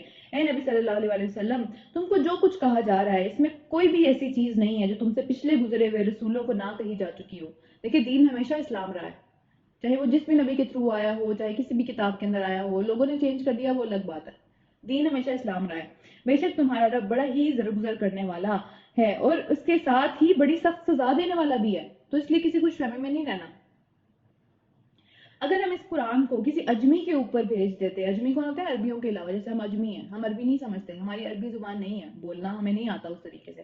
تو پھر اگر ہم اس قرآن کو کسی اجمی کے اوپر بھیج دیتے تو یہ لوگ کہتے، یعنی عربی جو وہاں موجود تھے مکہ میں، یہ کہتے کہ کیوں نہ اس کی آیات کو کھول کھول کر بیان کیا گیا ہماری زبان میں. کیا یہ بات عجیب نہیں ہے کہ ایک مطلب اجمی کلام ہے اور ہمارے اوپر آ کے یہ بات کی جا رہی ہے؟ یعنی ایک اجمی بندہ آیا، اس نے اپنی زبان میں ہم سے یہ بات کر دی، ہمیں تو سمجھ ہی نہیں آتا. پھر ان کے پاس یہ ایکسکیوز ہوتا، جیسے ہمارے پاس بھی ہے نا، ہم کیسے سمجھے عربی بہت مشکل ہے، تو ان کے پاس بھی ایکسکیوز آ جاتا، جیسے ابھی وہ ایکسکیوز بنا رہے ہیں. تو پھر ان سے کہو کہ یہ قرآن ایمان لانے والوں کے لیے تو ہدایت اور شفا ہے، چاہے کسی بھی زبان میں ہو. ہم بھی ہے نا اتنے میاتی بھی نہیں ہے، لیکن پھر بھی جب ہم پڑھتے ہیں، جب ہم اس کو غور کرتے ہیں اس کے اوپر، ہمارے دلوں کو ہدایت مل جاتی ہے پھر بھی اس کے اندر سے کہیں نہ کہیں. مگر جو لوگ ایمان نہیں لاتے ان کے لیے کانوں کی ڈانٹ اور آنکھوں کی پٹی ہے. ان کے کانوں سے اندر جاتا ہی نہیں ہے، پھنس جاتا ہے وہیں پہ، ان کی آنکھوں کو کچھ نظر آتا ہی نہیں ہے، آنکھوں کا پردہ بن جاتا ہے یہی قرآن. تو دیکھیں یہ ہر ایک کے لیے جیسا جو انسان کے اندر وہ چیز موجود ہے نا، اسی کے لیے اس کے لیے یہ قرآن ویسا ہی بن جاتا ہے. اگر اچھائی موجود ہے اس کے لیے اس کے اندر اچھائی اور شفا اور ہدایت بن جائے گی، لیکن اگر وہ نہیں ہے تو پھر وہ دوسری چیز بنے گی کچھ نہ کچھ. ان کا تو حال ایسا ہے کہ جیسے ان کو کوئی دور سے پکار رہا ہو، یعنی انہیں آواز سمجھ میں نہیں آ رہی، بس لگ رہا ہے کہ کوئی پکار رہا ہے. ہاں کوئی آواز آ رہی ہے لیکن سمجھ نہیں آ پا رہا. رکو نمبر 6، ان سے پہلے ہم نے موسیٰ علیہ السلام کو کتاب دی تھی اور اس کے معاملے میں بھی یہی اختلاف ہوا تھا، یہی مسئلہ پڑا تھا. یہ ہمیشہ پڑے ہیں مسئلے. اگر تیرے رب نے پہلے سے ہی ایک بات کا فیصلہ نہ کر دیا ہوتا تو یہ اختلاف کرنے والوں کے درمیان میں فیصلہ چکا دیا جاتا. یعنی جو لوگ ہر وقت عذاب مانگتے رہتے تھے اس وقت بھی کہ بھئی لے آؤ لے آؤ، تو پھر اللہ تعالیٰ نے پہلے ہی فیصلہ کیا ہوا تھا کہ نہیں لے کے آنا، ایک ٹائم ہے اس کے آنے کا. تو اللہ تعالیٰ نے اگر یہ فیصلہ نہ کر دیا گیا ہوتا پہلے سے تو پھر یہ جتنی جلدیاں مچا رہے ہیں، جتنے ان کی حرکتیں ہیں، پھر وہ آ چکا ہوتا. اور حقیقت یہ ہے کہ یہ لوگ اس کی طرف سے سخت پریشانی میں اور شک میں پڑے ہوئے ہیں کہ آیا یہ بات ٹھیک ہے یا نہیں. کیونکہ دیکھیں نا، اگر اتنا واضح حق دیکھ لینے کے بعد، دل کی گواہی کے بعد بھی ہم اگر مکر جاتے ہیں تو پھر ہم اپنے آپ کو بہت زیادہ شک میں اور بہت زیادہ ایک پریشانی میں ڈال لیتے ہیں کہ پتہ نہیں میں نے صحیح کیا نہیں کیا. دیکھیں نا، ہم کچھ غلط کرتے ہیں، ہمارے دل میں فوراً سے پہلے یہ خیال آتا ہے کہ پتہ نہیں میں نے صحیح کیا، کیا کرنا چاہے. ہم ایک پریشانی میں رہتے ہیں. تو جو اتنی بڑی اتنی واضح حق والی کتاب کے اوپر جو ہے وہ اتنا بڑا شک کر دے تو اس کا کیا حال ہوگا. جو کوئی نیک کام کرے گا وہ اپنے لیے ہی کر رہا ہے، اس کا کسی کو کوئی فائدہ نہیں ہے، اپنے لیے کر رہا ہے وہ. اور جو بدی کرے گا اس کا وبال، اس کا بوجھ اسی کے کندھوں پہ آئے گا. تو کسی اور کے جو ہے نا، ہم دنیا میں تو کہہ دیتے ہیں اس کی وجہ سے ہوا، اس کی وجہ سے ہوا، الزامات لگاتے ہیں، لوگوں کے پیچھے چھپتے ہیں. وہاں نہیں ایسا ہو سکے گا. اور تیرا رب اپنے بندوں کے حق میں بالکل بھی ظالم نہیں ہے، ہر کسی کو اس کا بدلہ دے دیا جائے گا. پارہ نمبر 25 سٹارٹ ہو رہا ہے. جی پارہ نمبر 25 سٹارٹ ہو رہا ہے. اس وقت کا علم صرف اللہ ہی کی طرف ہے. کون سے وقت کا؟ قیامت کی بات ہو رہی ہے. اور وہی ان سارے پھلوں کو جانتا ہے جو اپنے شگوفوں سے نکلتے ہیں. پہلے شگوفہ بنتا ہے نا، ایک کومپل سی بنتی ہے، پھر اس کے اندر سے ایک پھول نکلتا ہے، پھر ایک پھل بنتا ہے وہ آگے چل کے. تو اللہ تعالیٰ ہر اس چیز کو جانتا ہے جو اس دنیا کے اندر ہو رہی ہے. ہر ایک درخت پہ دیکھیں کتنے پھل لگتے ہیں، پوری اس کی زندگی میں کتنے پھل لگتے ہیں. اللہ تعالیٰ ان میں سے ہر ایک کو جانتا ہے کہ وہ کس شگوفے میں سے کون سا پھل نکلا تھا اور وہ کس نے کھایا، کس کے پیٹ میں گیا وہ. کیا ہم یہ سوچ سکتے ہیں کبھی کہ اس کے علم کی کیا ہے، کیا اس کے علم کی وسعت ہے، کتنا بڑا ہے اس کا علم. ہم سوچ بھی نہیں سکتے. اسی کو معلوم ہے کہ کون سی مادہ، کون سی فیمیل جو ہے وہ پریگننٹ ہوئی ہے. اب صرف انسانوں کی یہاں بات نہیں ہو رہی، ہر قسم کی مخلوق میں فیمیل ہی جنم دیتی ہے نا، سوائے ایک دو کے کچھ اس طرح کے ہیں جو کہ نہیں دیتے، فیمیل نہیں دیتی. تو بہرحال وہ اللہ کو ہر مادہ کے بارے میں موجود پتہ ہے، اس کا علم ہے اللہ تعالیٰ کے پاس کہ کون سی فیمیل پریگننٹ ہوئی ہے اور کس نے کون سا بچہ جانا ہے. ہم یہ سوچ سکتے ہیں؟ ہم دیکھیں ہمارے رشتہ داروں کے بھی بچے ہم بہت عرصے بعد دیکھیں ہم بھول جاتے ہیں کہ کس کا کون بچہ تھا. تو اللہ تعالیٰ کو دیکھیں ازل سے لے کے اب تک جتنی بھی مخلوقات ہیں دنیا کے اندر، چاہے ہمیں نظر آتی ہیں آنکھ سے چاہے نہیں نظر آتی ہیں، علم دیکھیں اللہ تعالیٰ کا کتنا کامل علم ہے. اور ہمیں دیکھیں ہم کتنے چھوٹے ہیں اس کے آگے. پھر جس روز ان سب کو پکارا جائے گا کہ کہاں ہے میرے وہ شریک، یہ کہیں گے کہ ہم عرض کر چکے ہیں، ہم پہلے بھی بتا چکے ہیں کہ ہم میں سے ان کے بارے میں کوئی بھی گواہی نہیں دے گا. ہم کبھی ایکسیپٹ ہی نہیں کریں گے کہ ہم نے پوری زندگی کسی اور کی عبادت کی تھی. وہاں پہ اپنے ہاتھ کھڑے کر دیں گے، حالانکہ پوری زندگی اس کام میں لگائی، وہاں ہاتھ کھڑے کر دیں گے نہیں نہیں ہم نے نہیں کیا. اور پھر اس وقت ان کے سارے معبود ان سے گم ہو جائیں گے جنہیں یہ پہلے پکارتے تھے، اور یہ لوگ سمجھ لیں گے کہ ان کے لیے اب کوئی جائے پناہ نہیں ہے، اب کوئی ایسا راستہ، کوئی ایسی جگہ نہیں ہے جہاں پہ بچت ہو سکے. انسان کبھی بھلائی کی دعا مانگتے نہیں تھکتا. اپنے لیے ہم ہر اچھی چیز مانگتے ہیں، ہر اچھی چیز دنیا کی، آخرت کی تو دعائیں بھی نہیں ہم کرتے کبھی کبھی. تو پھر ہر اچھی چیز مانگتے ہوئے تھکتے نہیں ہیں. لیکن پھر بھی یہ ساری دعاؤں کے باوجود جب اس کے اوپر کوئی آفت آ جاتی ہے تو وہ مایوس ہو جاتا ہے، اس کا دل ٹوٹ جاتا ہے.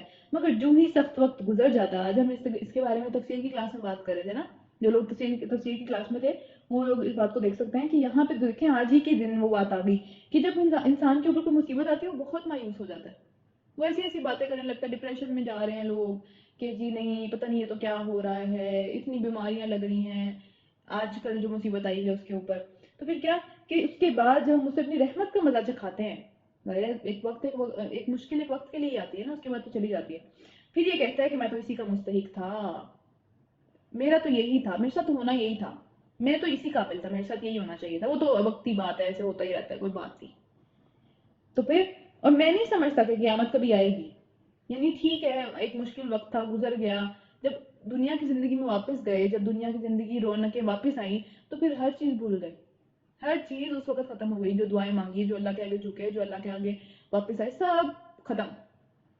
اور پھر کیا کہا کہ اچھا ٹھیک ہے آئے گی بھی تو دیکھ لیں گے، کوئی مسئلہ نہیں ہے. لیکن اگر واقعی میں اپنے رب کی طرف پلٹایا بھی گیا تو جس طرح یہاں اللہ تعالیٰ نے میرے سے یہ مصیبت دور کر دی ہے نا، وہاں بھی مجھے نوازا ہی جاتا رہے گا، میرے ساتھ کچھ برا نہیں ہوگا. اور حالانکہ کفر کرنے والوں کو لازماً ہم بتا کر رہیں گے کہ وہ کیا کر کے آئے ہیں، ایک ایک چیز کا حساب، اور انہیں ہم بہت بڑے گندے ترین عذاب کا مزہ چکھائیں گے. اللہ تعالیٰ ہم سب کو اس عذاب سے محفوظ رکھے. یہ آفت جب ہم پہ سے جائے گی، اللہ کا سب سے پہلے شکر ادا کرنا ہے، اور جو کام ہم نے اس میں شروع کیا ہے اس کو چھوڑنا نہیں ہے، کیونکہ پھر یہی والی بات ہم پہ آ جائے گی، بالکل سیم یہی والی بات. انسان کو جب ہم نعمت دیتے ہیں تو وہ منہ پھیر کر بھاگ جاتا ہے. جب میں نعمت نہیں ہوتی تب اللہ کے پیچھے، لیکن جب نعمت مل جاتی ہے تب نعمت کے پیچھے. نعمت کو خدا بنا لیتا ہے نا اپنا، اور پھر اکڑ جاتا ہے. اور جب اسے کوئی آفت چھو جاتی ہے تو لمبی چوڑی دعائیں کرنے لگتا ہے، فٹافٹ سجدے میں، فٹافٹ نمازیں بھی صحیح، روزے بھی صحیح، سب چیزیں ٹھیک. تو یہی حالات ہے نا ہمارے بھی. تو اب کوشش کرنی ہے کہ انشاءاللہ یہ حالات نہ ہوں. پھر اس کے بعد اے نبی صلی اللہ علیہ وسلم ان سے کہو کہ کبھی تم نے یہ بات سوچی کہ اگر واقعی یہ قرآن خدا کی طرف سے ہو اور تم اس کا انکار کر رہے ہو. اگر واقعی یہ مطلب دو ہی چیزیں ہو سکتی ہیں نا، کہ یا تو وہ سچ کہہ رہے ہیں کہ بھئی نہیں اللہ کی طرف سے نہیں ہے، یا پھر دوسری چیز یہ ہو سکتی ہے کہ وہ سچ نہیں کہہ رہے اور یہ واقعی اللہ کی طرف سے. دو ہی چیزیں ہو سکتی ہیں. تو چلیں ہم ایک پاسبلٹی پکڑتے ہیں کہ بھئی واقعی یہ قرآن اللہ کی طرف سے ہے اور تم اس کا انکار کر رہے ہو، تم اس کو جو ہے وہ کنٹینیوسلی جھٹلائے جا رہے ہو، اس کی راہ میں روڑے اٹکا رہے ہو، جو بھی کر رہے ہو. تو پھر اس شخص سے بڑھ کر بھٹکا ہوا انسان اور کون ہوگا جو اس کی مخالفت میں دور نکل گیا، اس کا کیا انجام ہوگا پھر اینڈ پہ. دو ہی پاسبلٹیز ہیں. دیکھیں ایک اس کے علاوہ تیسری کوئی پاسبلٹی نہیں ہے، یا تو یہ اللہ کی طرف سے ہے، یا یہ دین سچا ہے، یا یہ دین سچا نہیں ہے. دو ہی چیزیں ہیں. تو جس کے دماغ میں شک بھی ہے، جس کے دماغ میں کوئی پریشانی بھی ہے اس کے بارے میں، تو وہ سوچ لے کہ دوسری چیز کر کے وہ زیادہ نقصان میں ہے یا پہلی چیز کر کے. تو پھر خود ہی ہمیں سمجھ آ جائے گا. ان قریب ہم ان کو اپنی نشانیاں دنیا میں بھی دکھا دیں گے، یعنی دنیا میں بھی مصیبتیں آتی ہیں، دنیا میں بھی جو ہے عذاب آ جاتے ہیں، اور ان کے اپنے نفس میں بھی، یہاں تک کہ ان کے اوپر یہ بات کھل جائے گی کہ یہ قرآن واقعی اللہ کی طرف سے ہے، یہ قرآن واقعی برحق ہے. ہم اس کی آیات پڑھتے ہیں نا تو ہم پہ بھی یہ بات کھلتی چلی جاتی ہے کہ یہ کسی انسان کی بات نہیں ہے، یہ اللہ کی بات ہے. اور پھر کیا یہ بات کافی نہیں ہے کہ تیرا رب ہر چیز کے اوپر گواہ ہے، جو یہ سوچتے ہیں، جو یہ کرتے ہیں، جو بھی معاملات ہیں.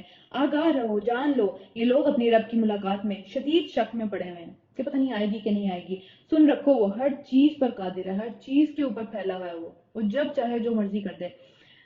سورہ شورا اگلی سٹارٹ ہو رہی ہے، مکی صورت ہے، مکہ میں نازل ہوئی ہے. چلیں سٹارٹ کرتے ہیں. اللہ کے نام سے شروع کرتے ہیں جو کہ نہایت مہربان اور بہت رحم فرمانے والا ہے. حامیم عین سین قاف.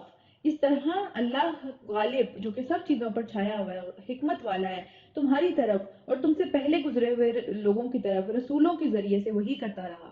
رسولوں کے ذریعے سے آئی نا یہ کتاب. تو آسمان اور زمین میں جو کچھ بھی ہے اسی کا ہے، اور وہ بڑھتر اور عظیم ہے، سب سے اوپر ہے. قریب ہے کہ آسمان اوپر سے پھٹ پڑے ہیں اس شرک کی وجہ سے جو یہ لوگ کر رہے ہیں.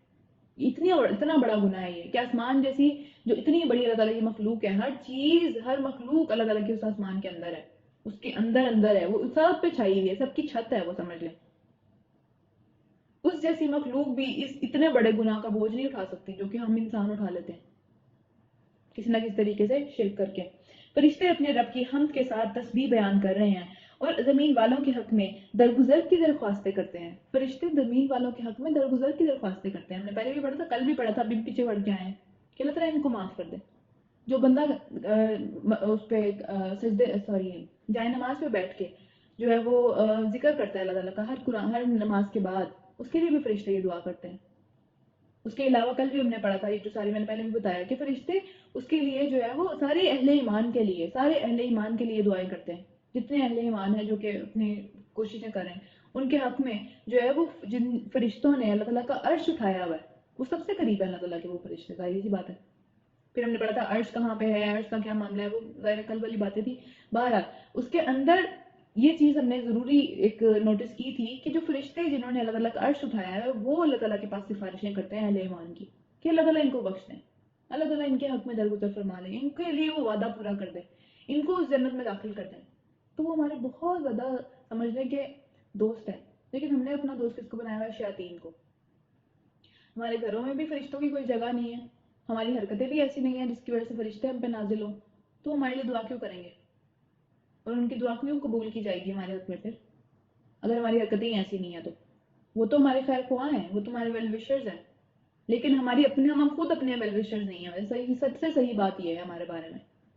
تو پھر وہ درخواستیں کرتے ہیں. آگاہ رہو، جان لو کہ حقیقت میں اللہ بہت غفور رحیم ہے. وہ قبول کر لیتا ہے ان درخواستوں کو، لیکن ہماری حرکتیں جو ہیں وہ اگر اس قابل ہو تو.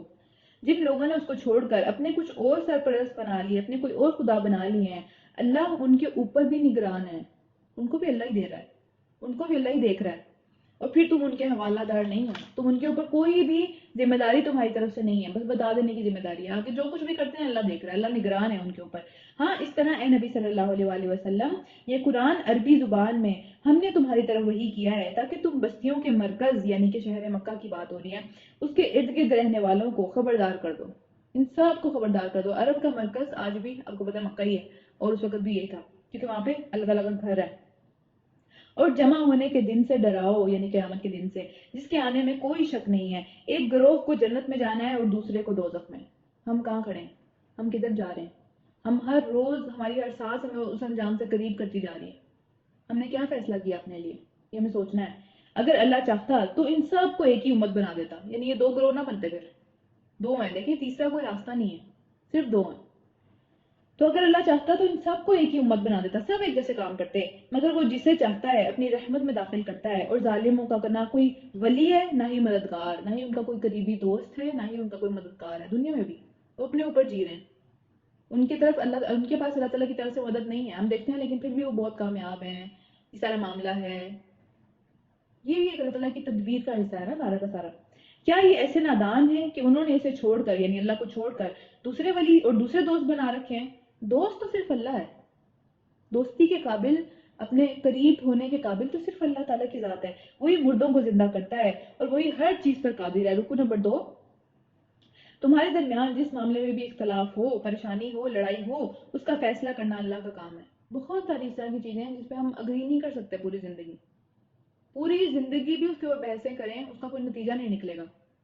تو وہ اللہ تعالیٰ نے حل کرنا ہے اس معاملے کو. وہی میرا بھی رب ہے، اسی پر میں نے بھروسہ کیا اور میں اس کی طرف رجوع کرتا ہوں.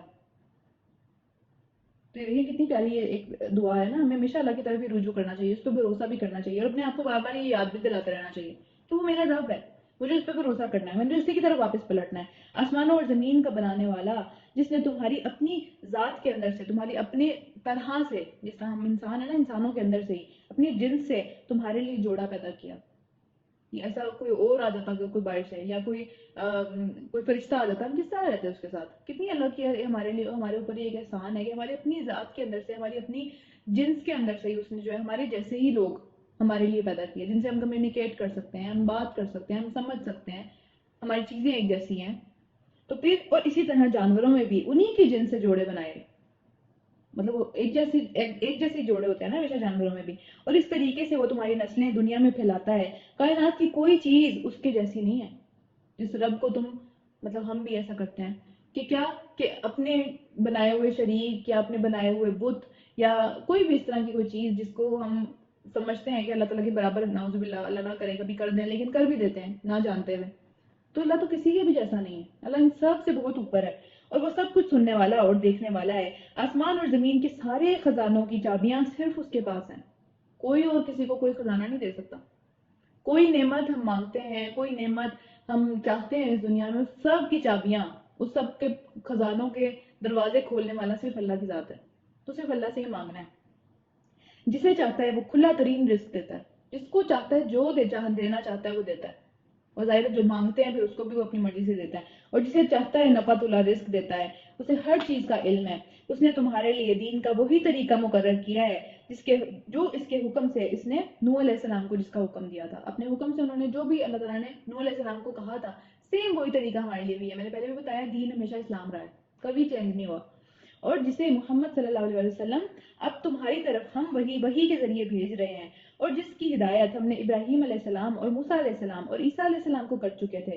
یہ تاکید، اس تاکید کے ساتھ قائم کرو اس دین کو، اور اس میں جو ہے وہ فرقے میں نہ بٹ جاؤ، اس میں سیکٹس نہ بنا لو، اس میں یہ نہ کہو کہ وہ غلط میں غلط، یہ میرا طریقہ وہ اس کا طریقہ. دین ایک ہے، اس کو اسی طریقے پہ جو واقعی آیا تھا اسی طریقے پہ اپنانا ہے. اس میں اپنی جو ہے وہ درمیان میں فلسفے نہیں ڈالنے کہ میں یہ ہوں، میں وہ ہوں، تم وہ ہو، تمہاری نماز ایسی ہے، تمہارا یہ ایسا ہے، تمہارا وہ ایسا ہے. یہ سارے مسئلوں میں نہیں پڑنا. یہی بات ان مشرکین کو سخت بری لگتی ہے جس کی طرف اے محمد صلی اللہ علیہ وسلم تم انہیں دعوت دے رہے ہو. یعنی ایک اللہ کی طرف جو نبی صلی اللہ علیہ وسلم دعوت دے رہے تھے ان کو یہ بات پسند نہیں تھی. ان کو تھا کہ بھئی ہمارے اتنے سارے جو خدا بنا کے ہم بیٹھے ہوئے ہیں ان کو بھی تو کچھ نہ کچھ مانو, ان کا بھی کوئی نہ کوئی حصہ ہے اس ساری چیز کے اندر. تو پھر اللہ جسے چاہتا ہے اپنا کر لیتا ہے, اپنے لیے کر لیتا ہے. اللہ ہم سب کو اپنے لیے کر لے, اپنے لیے خالص کر لے اللہ تعالیٰ ہم سب کو بھی. اللہ جسے چاہتا ہے کرتا ہے. تو اللہ تعالیٰ ہمیں ان لوگوں میں سے کر لے جسے اللہ تعالیٰ نے اپنا بنا لیا, اور اپنی طرف آنے کا راستہ بھی اسے دکھا دیتا ہے. یعنی صرف چھوڑ نہیں دیتا, ایک کے بعد ایک چیز دیتا چلا جاتا ہے جس سے ہم اللہ تعالیٰ تک پہنچ جاتے ہیں. اللہ تعالیٰ ہم سب کو ان لوگوں میں سے کریں جو اس کی طرف رجوع کرے. پھر یعنی جو بھی اللہ تعالیٰ کی طرف پلٹتا ہے اللہ تعالیٰ جس میں سے بھی ان کو چاہتا ہے, جتنے بھی سارے لوگوں میں سے جس کو چاہتا ہے اپنی طرف آنے کا راستہ دکھا دیتا ہے. تو سب سے پہلے ہمیں خود پلٹنا پڑے گا, پھر اللہ تعالیٰ ہمیں انشاءاللہ اپنی طرف لے آئیں گے. لوگوں میں سے جو بھی معاملات لوگوں کے درمیان میں ہوئے کہ جس کی وجہ سے ان میں اختلاف ہوا, وہ پریشان ہوئے, آپس میں ان کی لڑائیاں ہوئیں, وہ فرقوں میں بٹ گئے, وہ اس کے بعد ہوا کہ ان کے پاس علم آ چکا تھا. علم آ گیا کہ بھئی یہ دو تین چار چیزیں ہیں, یہ معاملہ ہے, ایک یہ راستہ ہے, ایک یہ راستہ ہے, ایک یہ راستہ ہے. ان میں سے انہوں نے اپنی طرف سے چیزیں نکالی, اس میں جو ہے وہ انہوں نے باتیں کی, اور اس کے بعد وہ پھر ایک دوسرے کو غلط کہا, یا جو بھی ہمارے درمیان جو ہوتا ہے فرقوں کے بارے میں بتائیے آپ سب کو تو کیا ہوتا ہے. اور اس کی بنا پر ہوا کہ وہ آپس میں ایک دوسرے پر زیادتی کرنا چاہتے تھے, اور کوئی مقصد نہیں تھا ان کا, اللہ کا کہنا مقصد نہیں تھا ان کا. جو فرقے بعد میں انہوں نے بنا دیے, جنہوں نے یہ ساری کی ساری ریسرچز کی تھیں, جو امام ابو حنیفہ ہیں, امام ابن حنبل ہیں, یا پھر امام مالک ہیں, امام شافعی ہیں, وہ تو دوست ہیں آپس میں, وہ تو اللہ کے لیے کر کے گئے تھے یہ کام. پیچھے والوں نے کیا کیا, انہوں نے کافر کہنا شروع کر دیا ایک دوسرے کو. کیوں؟ کیونکہ وہ ایک دوسرے پہ زیادتی کرنا چاہتے تھے. وہ چاہتے تھے کہ ہمیں سچا کہا جائے, اس کو غلط کہا جائے. وہ چاہتے تھے کہ ہماری ایگو سیٹسفائیڈ رہے, اس لیے فرقوں میں بٹ گئے. اس وقت تو کوئی فرقہ نہیں تھا جب یہ معاملہ ہوا. تو پھر اگر تیرا رب پہلے یہ فیصلہ نہ کر چکا ہوتا کہ ایک وقت تک اس فیصلے کو آگے ہی کرتا, پوسٹ پون کرنا ہے اس فیصلے کو, فوراً سے فیصلہ نہیں آنا اس کے اوپر کون سچا ہے اور کون غلط ہے, تو ان کا فیصلہ کب کا ہو گیا ہوتا. اور حقیقت یہ ہے کہ اگلوں کے بعد جو لوگ کتاب کے وارث بنائے گئے وہ اس کی طرف سے بہت سخت پریشانی میں اور شک میں پڑے ہوئے ہیں. آج ہم بنائے گئے ہیں اس کتاب کے وارث, اور ہمارا شک کیا ہے, ہم صحیح چل رہے ہیں نہیں. وہ طریقہ اس کا کیسا ہے, اس کا غلط ہے میرا ٹھیک ہے, اس کا نہیں ٹھیک میرا جو ہے وہ بالکل ٹھیک ہے, وہ کافر ہے میں مسلمان. تو اگلے تو اپنا کام صحیح کر کے گئے, ہم نے غلط کر دیا نا اپنا کام. ہمارا دھیان سارا اس بات پہ کہ وہ غلط ہے اور میں ٹھیک ہوں. اللہ کے لیے ہم نے کچھ بھی نہیں کیا اپنی زندگی میں. تو پھر چونکہ یہ حالت پیدا ہو چکی ہے, اس لیے اے محمد صلی اللہ علیہ وسلم, اور وہاں پہ بھی خیر یہی ہوا تھا کہ حضرت اسماعیل کے پاس صحیح دین تھا, لیکن آگے آنے والے انہوں نے کیا کیا ان کے دین کا, ظاہر سی بات ہے جو مشرکین مکہ تھے انہوں نے کیا کیا. پھر اس لیے اے محمد صلی اللہ علیہ وسلم اب تم اس دین کی طرف دعوت دو, اور جس کی طرف تمہیں حکم دیا گیا دعوت دینے کا, اور اس پر مضبوطی کے ساتھ خود بھی قائم ہو جاؤ, اور ان لوگوں کی خواہشات کی پیروی نہ کرو, اور ان سے کہہ دو کہ اللہ جو یہ کتاب بھی نازل جس نے کی ہے میں اس کے اوپر ایمان لے کے آیا سب سے پہلے, اور مجھے حکم دیا گیا ہے کہ میں تمہارے درمیان انصاف کے ساتھ فیصلہ کروں. اللہ ہی ہمارا بھی رب ہے اور تمہارا بھی رب ہے, ہمارے اعمال ہمارے لیے اور تمہارے اعمال تمہارے لیے. تم نہیں مانتے نہ مانو, تمہارے اعمال کا بوجھ تم نے خود اٹھانا ہے, میں نے تو نہیں اٹھانا کسی کا بھی بوجھ, میں نے تو اپنے اعمال کا اٹھانا ہے. تو اس لیے پہلے اپنی بات کرنی ہے, اور اس کے بعد پھر اگر نہیں کوئی مان رہا تو اس میں تفرقے میں نہیں پڑنا, اس میں پھر جا کے بہت ایکسٹریم پہ نہیں چلے جانا کہ بھئی تم کافر اور میں مسلمان اور اس طرح کی فضول باتیں, کیونکہ اس کے اعمال اس کے لیے ہیں, وہ جو بھی کر رہا ہے اس کا مسئلہ ہے, وہ میرا مسئلہ تو نہیں ہے. اس کا جو بھی بلیف ہے میرا کام تھا اس کو بتانا, اس نے نہیں ماننا نہ مانے. اس میں کہوں کہ بھئی تم پہ تو یہ قتل کا مقدمہ ہے, تم پہ قتل کا یہ جو ہے وہ لگ جاتا ہے, یا یہ اس طرح کی فضول باتیں جو ہم پاکستان میں روز سنتے ہیں, فضول قسم کی, جن سے ہمارا کوئی تعلق نہیں ہے, لیکن پھر بھی ہم اس میں اتنا مگن ہیں کہ وہی کرتے چلے جائیں, اصل چیز سے پیچھے ہٹ جائیں. تو پھر ہمارے درمیان کوئی جھگڑا نہیں ہے. یہ ایٹیٹیوڈ ہونا چاہیے فرقہ بازی کے اوپر, کوئی جھگڑا نہیں ہے, ٹھیک ہے تم بھی ٹھیک ہو میں بھی ٹھیک ہوں, تمہیں ایسے ٹھیک لگتا ہے تم ایسے کرو, میں ایسے, مجھے ایسے ٹھیک لگتا ہے میں ایسے کروں گی. آخر میں اللہ نے فیصلہ کرنا ہے کہ کیا چیز ٹھیک ہے کیا چیز نہیں. اللہ ایک روز ہم سب کو جمع کرے گا اور ہم سب کو اسی کی طرف جانا ہے, پھر فیصلہ بھی ہو جائے گا. ظاہر ہے اللہ کی دعوت پر لبیک کہنے کے بعد, لبیک کا مطلب ہے کہ اس کی طرف جھک جانے کے بعد, اس کی طرف ہاں کر دینے کے بعد کہ ہاں میں واقعی اللہ کو مانتا ہوں. جو لوگ لبیک کہنے والوں سے اللہ کے معاملے میں جھگڑے کرتے ہیں, اللہ نے یہ نہیں ایسے نہیں ایسے کہا, یہ بات ایسے نہیں ایسے ہوئی تھی, کہ تم غلط کر رہے ہو, تمہارا طریقہ ٹھیک نہیں ہے. یہ جو فرقے ساری باتیں کہ فرقے بازی پہ چل رہی ہے, یہاں پہ جھگڑے کرتے ہیں, ان کی یہ ساری دلیلیں ان کے رب کے نزدیک کسی کام نہیں آنے والی. یہ جھگڑے کرنا ان باتوں کے اوپر، ان باتوں میں پھنس کے رہ جانا، اپنے اصل مقصد کو کھو دینا، اللہ کو خوش کرنا کو کھو دینا، لوگوں کو نیچے کرنے کی کوششیں کرنا. پوری زندگیاں کچھ لوگوں کی ایسی ہوتی ہیں جو کہ صرف اسی بحث میں گزر جاتی ہیں کہ تمہارا فرقہ غلط ہے اور میرا فرقہ ٹھیک ہے، بس اس سے آگے کچھ نہیں. تو پھر اور ان کا غضب، اللہ تعالیٰ کا غضب ہے ان کے اوپر، ان کے لیے سخت ترین عذاب تیار ہے. اور وہی اللہ ہے جس نے حق کے ساتھ اس کتاب کو اور میزان کو نازل کیا ہے. میزان کیا ہے؟ جو کہ حق اور باطل میں فیصلہ کرنے والا. میزان کیا ہے؟ کہ جو کہ ہلکی چیز اور بھاری چیز کے درمیان میں فرق کر دیتا ہے. میزان اسکیل کو کہتے ہیں جس کے اوپر ناپا جاتا ہے کسی چیز کو. یہ دونوں چیزیں اللہ تعالیٰ نے نازل کر دی ہیں. یہ عقل ہے انسان کی جو کہ میزان کے اوپر فیصلہ کرتی ہے کہ کون سی چیز ٹھیک ہے کون سی چیز نہیں ٹھیک. اور اس طرح آخرت میں بھی میزان کے اوپر ہی فیصلہ ہوگا، ہمارے اعمال تولے جائیں گے. اور پھر کیا تمہیں یہ خبر ہے کہ شاید کہ فیصلے کی گھڑی قریب ہی آ لگی ہو. اتنا ٹائم ہے ہمارے پاس کہ ہم انہی بحثوں میں پڑے رہیں. اور پھر جو لوگ اس کے آنے پر ایمان نہیں رکھتے وہ تو اس لیے جلدی میں چاہتے ہیں، مگر وہ تو اس کے لیے بہت جلدی میں چاہتے ہیں، مگر جو لوگ اس کے اوپر ایمان رکھتے ہیں وہ اس سے ڈرتے ہیں. وہ کہتے ہیں اللہ تعالیٰ ہمیں بچا لیں، اللہ تعالیٰ ہمارے ساتھ معاملہ آسان کر دیں، ہمارے پاس دنیا کے اندر اتنا موقع دے دیں کہ ہم وہ کام کر جائیں جو کہ ہمارے لیے کام آ جائیں آگے چل کے. اور وہ جانتے ہیں کہ یقیناً وہ آنے والی ہے، اس میں کوئی شک نہیں ہے، آ کے رہے گی وہ. خوب سن لو جو لوگ اس گھڑی کے آنے میں شک میں پڑنے والی بحثیں کرتے ہیں. یہ پتہ نہیں آنی ہے کہ نہیں قیامت شروع ہو چکی ہوئی ہے. بہت سارے لوگ اس طرح کی باتیں بھی کرتے ہیں قیامت شروع ہو چکی ہوئی ہے کیونکہ قیامت 50,000 دن کی ہے نا، تو وہ دن شروع ہو چکے ہیں، بس آہستہ آہستہ آنے ہی والی ہے، ہو گیا قیامت کا معاملہ شروع. اس طرح کی باتیں بھی سننے میں آتی ہیں اور مسلمان اس طرح کی باتیں کرتے ہیں. تو پھر وہ گمراہی میں بہت دور نکل گئے. یہ اللہ تعالیٰ کا فیصلہ ہے، اللہ تعالیٰ نے جس طرح سے اس کو پلان کیا ہے وہ اسی طرح آئے گی، ہماری مرضیوں سے نہیں آنا اس نے. اور پھر اللہ اپنے رب کے اپنے بندوں پر بہت مہربان ہے، جسے جو کچھ چاہتا ہے وہ دے دیتا ہے، اور جو بڑی قوت والا اور بڑا زبردست ہے. رکو نمبر 3، جو کوئی آخرت کی کھیتی لگانا چاہتا ہے اس کی کھیتی کو ہم بڑھا دیتے ہیں. وہاں پہ جو لگاتے ہیں نا وہ ملتا اتنا نہیں ہے، اس سے بہت زیادہ ملتا ہے. اور جو دنیا کی کھیتی لگانا چاہتا ہے ہم اسے دنیا میں دے دیتے ہیں. تو ہم نے دیکھنا ہے کہ ہم آخرت کی زندگی بھی چاہتے ہیں یا نہیں، مگر آخرت میں اس کا کوئی حصہ نہیں ہے. جس نے دنیا کے لیے فیصلے کیے، دنیا کے لیے کوششیں کی، دنیا کے لیے دعائیں کی، بس اس کے لیے پھر دنیا ہی ہے. اس لیے دعا جو ہے نا اس کو بہت مضبوطی سے پکڑ لینا ہے. ربنا آتنا فی الدنیا حسنۃ وفی الآخرۃ حسنۃ وقنا عذاب النار، کہ اللہ دنیا میں بھی اچھا دیں آخرت میں بھی اچھا دیں. اور بہترین تو یہ بات ہے کہ ہمیں آخرت کے عذاب سے بچا لیں، ہمیں جہنم کے عذاب سے بچا لیں. یہ دعا بہت پیاری دعا ہے اس مقصد کے لیے. اچھا آگے چلتے ہیں. کیا یہ لوگ کچھ ایسے شریک خدا رکھتے ہیں جنہوں نے انہوں نے کچھ ایسے شریک بنا رکھے ہیں جنہوں نے ان کے لیے دین کی نوعیت رکھنے والا ایک طریقہ مقرر کر دیا ہے جس کا اللہ تعالیٰ نے کوئی بھی حکم نہیں دیا. یعنی یہ ایک تو پہلی بات یہ شریک بنا لیے، دوسری بات یہ کہ اپنی طرف سے ایک دین بھی بنا لیا کہ میرے شریک نے مجھے یہ کہا ہے، میرا یہ والا خدا جو ہے خدا نخواستہ اس نے مجھے یہ حکم دیا ہے، تو اپنی طرف سے ایک دین بھی بنا لیا. پہلے شریک بنائے پھر دین بنا لیا، حالانکہ اللہ تعالیٰ کا ان باتوں سے کوئی تعلق نہیں. پھر اگر فیصلے کی بات طے نہ کر دی گئی ہوتی تو یہ فیصلہ کب کا کر دیا گیا ہوتا. یہ باتیں بہت بڑی بڑی ہیں جن کے اوپر اللہ تعالیٰ ہمیں کہہ رہے ہیں کہ یہ فیصلہ چکا دیا گیا ہوتا. اتنی بڑی باتیں ہیں یہ کہ اللہ تعالیٰ نے اگر پہلے سے یہ بات نہ لکھ دی گئی ہوتی تو پھر آسمان ٹوٹ پڑتا اس بات کے اوپر.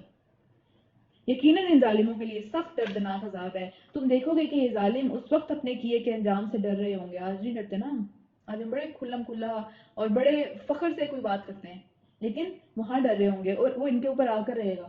آج بچنے کا ٹائم ہے، آج ہم بچتے نہیں ہیں، لیکن جب آنے کا ٹائم ہے پھر ہم بچتے پھر رہے ہوں گے. اللہ نہ کرے ہم وہ لوگ.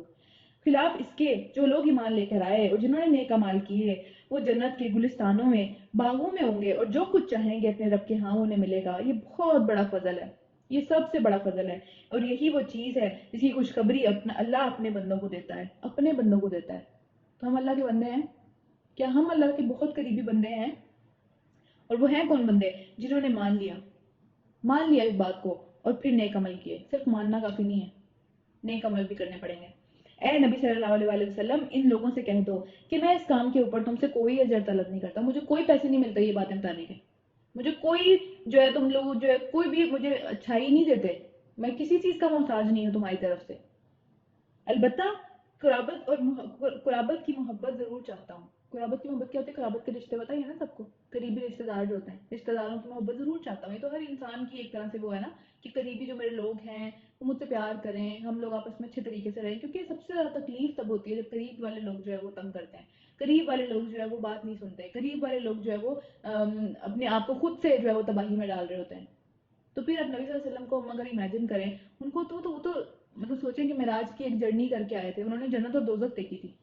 تو ان کو کتنی تکلیف ہوتی ہوگی یہ بات سوچ کے, ہم نے تو دیکھا نہیں ہے, تو ان کو کتنی تکلیف ہوتی ہوگی یہ بات سوچ کے کہ میرے اپنے قریبی لوگ کیا کر رہے ہیں, کدھر جا رہے ہیں, کون سا راستہ اپنا رہے ہیں.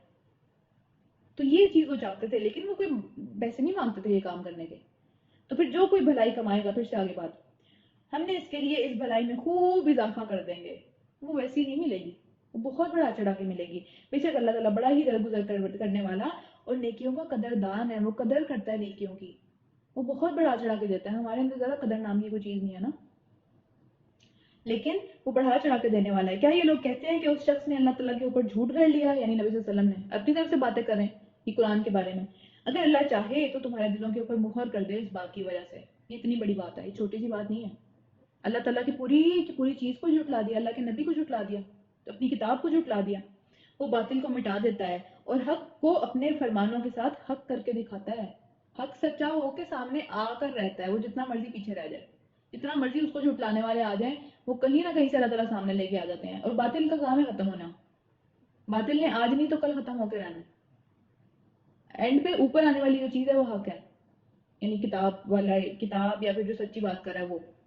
پھر اس کے بعد وہ سینوں کے چھپے ہوئے سارے رازوں تک کو جانتا ہے. وہی ہے جو اپنے بندوں سے توبہ کو قبول کرتا ہے. اللہ ہماری توبہ قبول نہ کرے تو کہاں سے کریں گے, پھر کیا کریں گے؟ اور ہم اتنے ڈھیٹ ہیں پھر بھی ہم توبہ نہیں کرتے. یعنی توبہ قبول کرنے والا تیار بیٹھا ہوا ہے لیکن ہم کرنے کے لیے تیار نہیں ہے, یہ حالات ہے. اور پھر وہ برائیوں کو درگزر کر دیتا ہے, یعنی توبہ قبول کرنے کے بعد جو برائیاں کی تھی ان کو ختم کر دیتا ہے. ان کو اس کا وہ سارا ایفیکٹ ہی ہمارے اس میں سے ختم ہو جاتا ہے. کتنی بڑی بات ہے یہ. حالانکہ تم لوگ کے سب کاموں کا اسے پورا علم ہے کہ تم کیا کر کے آئے ہو. کیونکہ ہم بھی بعض اوقات ایسا ہوتا ہے کہ ہر چیز کے لیے توبہ مانگتے بھی نہیں ہیں. جو چیز ہم بڑی سمجھتے ہیں نا اس کے لیے کر لیتے ہیں کہ اللہ تعالیٰ معاف کر دیں, یہ ہو گیا. لیکن بہت ساری چیزیں ایسی ہوتی ہیں جو کہ ہم سمجھتے ہی نہیں ہے کہ وہ گناہ ہے. وہ ایمان لانے والوں اور نیک عمل کرنے والوں کی سب کی دعائیں قبول کرتا ہے. وہ کرتا ہے دعائیں قبول, ہم کیوں دعائیں نہیں مانگتے پھر بھی.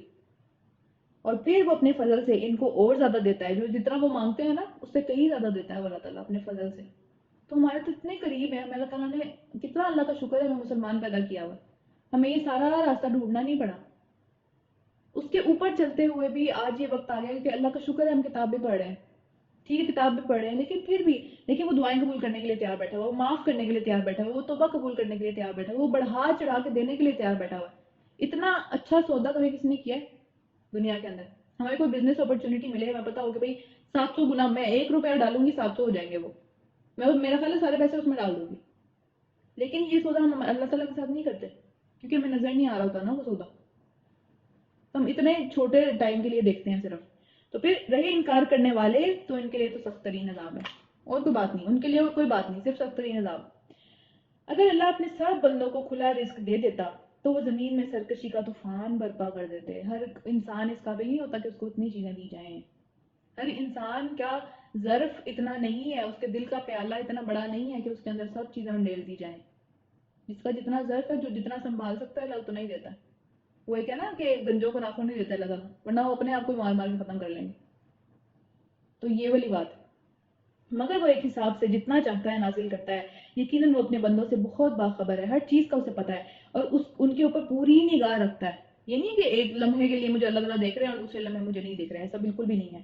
وہی ہے جو لوگوں کی مایوس ہو جانے کے بعد آسمان سے پانی برساتا ہے اور اپنی رحمت پہ لاتا ہے. کیونکہ ہم تو فوراً مایوس ہو جاتے ہیں کہ نہیں اپنا کچھ نہیں ہوئے گا, یہ حالات تو کبھی بدلیں گے ہی نہیں. لیکن وہی ہے جو کہ مایوسی کے بعد بھی, حالانکہ مایوسی اتنا بڑا گناہ ہے, مایوسی کفر ہے.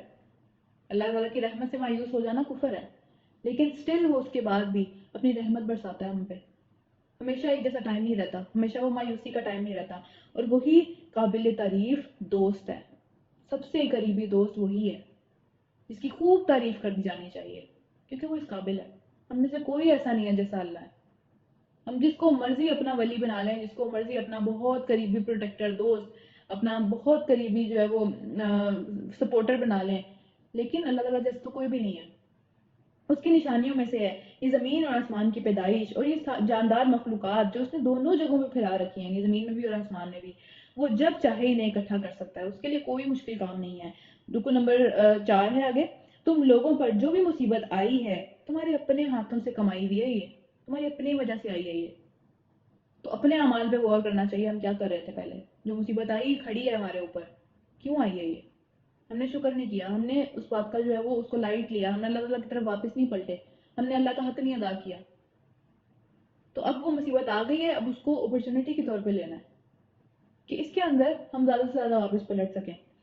پھر بہت سارے قصوروں میں سے بہت سارے قصور ایسے ہی ہیں کہ جن کے اوپر وہ پکڑتا نہیں ہے، جن کے اوپر وہ مصیبتیں نہیں بھیجتا، ان کو وہ ویسے ہی چھوڑ دیتا ہے. تو یقیناً کوئی اتنی بڑی بات ہم نے کی ہے جس کے اوپر یہ مصیبت آئی ہے، ورنہ ہر دوسری چیز پہ ہمارے اوپر مصیبت نہیں آتی. ہمارے چھوٹے سے جھوٹ بولنے پہ ہمارے اوپر آسمان نہیں گرتا آ کے، وہ تو سب چیزوں کو درگزر کر جاتا ہے، بہت ساری چیزوں کو درگزر کر جاتا ہے. ہم دن میں کتنے گناہ کرتے ہیں، کتنی دفعہ پکڑ ہوتی ہے ہماری. ابھی اتنی بڑی مصیبت اگر ساری دنیا پہ ایک دفعہ میں آ گئی ہے نا ایک ٹائم پہ، تو یقیناً کہیں نہ کہیں غلطی تھی، بہت بڑی غلطی تھی کہیں نہ کہیں، جس سے واپس پلٹنا ضروری ہے. تم زمین میں اپنے خدا کو عاجز کرنے والے نہیں ہو. تمہیں اگر لگتا ہے کہ تم جتنے مرضی طاقتور ہو، یہ پروٹیکشن تھی، وہ پروٹیکشن تھی، یہ میرے پاس جو ہے وہ ایک سورس ہے جس سے میں بچ سکتی ہوں، اللہ تعالیٰ کو کوئی ضرورت نہیں ہے ان سب چیزوں کی. اللہ تعالیٰ وہاں سے عذاب لے کے آتے ہیں جہاں سے ہم سوچ بھی نہیں سکتے. تو پھر اللہ کے مقابلے میں تم کسی کو بھی اپنا حامی اور مددگار نہیں پاؤ گے. جب اللہ کا عذاب آ جائے گا پھر کوئی بھی کھڑا نہیں ہو سکے گا اس کے سامنے. اس کی نشانیوں میں سے ہیں یہ جہاز جو پہاڑوں کی طرح سمندر میں چلتے نظر آتے ہیں، اتنے اونچے اونچے پانی پہ چل رہے ہیں، اتنے بھاری بھاری، ایک سوئی ہم پانی میں ڈالتے ہیں وہ ڈوب جاتی ہے. یہ کشتی اللہ تعالیٰ نے حضرت نوح علیہ السلام کو بنانی سکھائی تھی اور یہ چلتی رہتی ہے اتنی بڑی. اللہ جب چاہے ہوا کو بالکل روک دے اور یہ سمندر کی پیٹھ پر کھڑے کے کھڑے رہ جائیں. ہوا کی بدولت چلتی ہے نا یہ کشتیاں، ان کے اوپر باد بہان ہوتے ہیں، ہوا کی سمت میں چلتے ہیں، ان کو ایڈجسٹ کرتے ہیں. اللہ تعالیٰ چاہے وہ چلے ہی نا، وہیں کے وہیں کھڑے رہ جائیں. اس میں بہت بڑی نشانیاں ہیں ہر شخص کے لیے جو کہ کمال درجہ کا صبر کرنے والا اور شکر کرنے والا ہو. ہم ہیں صبر کرنے والے اور شکر کرنے والے. ہم غور و فکر کرتے ہیں ان سب چیزوں کے اندر جو ہمارے ارد گرد ہیں، ہر چیز اللہ کی نشانی ہے. یا ان پر سوار ہونے والوں کے بہت سے گناہوں سے درگزر کرتے ہوئے ان کی چند سی کوتاہیوں کی پاداش میں ان کو ڈبو دے.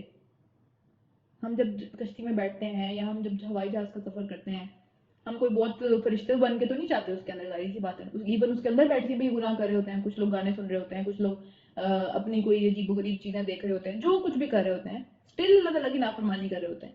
تو اللہ تعالیٰ چاہے وہاں سے وہ اتر ہی نہ سکے، کون ان کو اتار دیتا ہے سیفلی. اور پھر اس وقت ہماری آیات میں جھگڑا کرنے والوں کو پتہ چل جائے کہ ان کے لیے کوئی جائے پناہ نہیں ہے. یہ سارے کام جو کرتے چلے جا رہے ہیں یہ اپنی دھن میں کرتے چلے جا رہے ہیں، لیکن ان کے لیے کوئی جائے پناہ نہیں ہے. کہیں پہ بھی وہ چھپ نہیں سکتے اللہ تعالیٰ کا عذاب آ جائے تو. جو کچھ بھی تم لوگوں کو دیا گیا ہے وہ محض دنیا کی زندگی کا چند روزہ سامان ہے، اور جو کچھ بھی اللہ کے ہاں ہے وہ اس سے بہت بہتر ہے اور ہمیشہ رہنے والا بھی ہے. یہ تو چھن جانا ہے، ختم ہو جانا ہے. کہ کوئی بھی اپنے کفن کے اندر جیبے سے لگا کے نہیں لے کے گیا آج تک. کوئی بھی اپنی قبر میں یہ سارا سونا، ہیرے، زیورات، گھر، سب کچھ یہی رہ جاتا ہے، سب ختم ہو جاتا ہے. اور وہ ان لوگوں کے لیے ہے جو کہ ایمان لے کر آئے اور اپنے رب پر بھروسہ کرتے رہے، اور جو بڑے بڑے گناہوں اور بے حیائی کے کاموں سے پرہیز کرتے ہیں، اور اگر غصہ آ جائے تو درگزر کر دیتے ہیں. لیکن درگزر یہاں پہ غصے والوں کی بھی بات آ رہی ہے. دیکھا، چھوٹی سی بات نہیں ہے غصہ کر جانا کسی کے اوپر. کسی کو جو ہے وہ کھری کھری سنا دینا، شدید ترین کھڑے کھڑے اس کی بےزتی کر دینا، کھڑے کھڑے جو ہے وہ اس کو مطلب 10 لوگوں کے سامنے ذلیل کر دینا جہاں پہ اس کی عزت تھی.